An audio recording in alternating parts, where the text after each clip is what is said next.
வணக்கம்.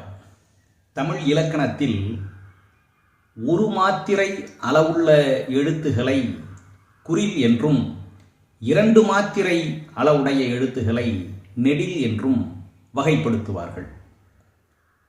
திருக்குறளில் முழுக்க குறில் எழுத்துகளாலேயே ஒரு திருக்குறள் அமைந்துள்ளது. அது என்ன குறள்?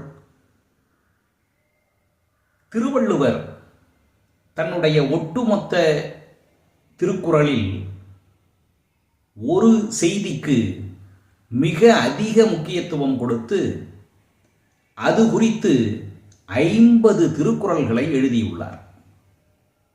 அதுதான் நட்பு. நட்பு, நட்பு ஆராய்தல், தீ நட்பு, கூடா நட்பு, பழைமை என்று 5 அதிகாரங்களிலே நட்பினை பற்றி பேசியுள்ளார். அந்த அளவுக்கு நட்புக்கு முக்கியத்துவம் கொடுத்துள்ளார்.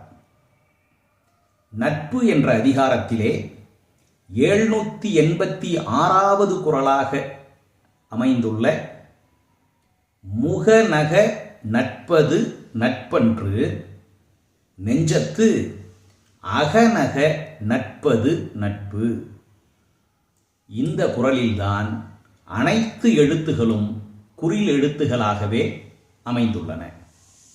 பார்க்கின்ற பொழுது முகத்திலே சிரிப்பை காட்டி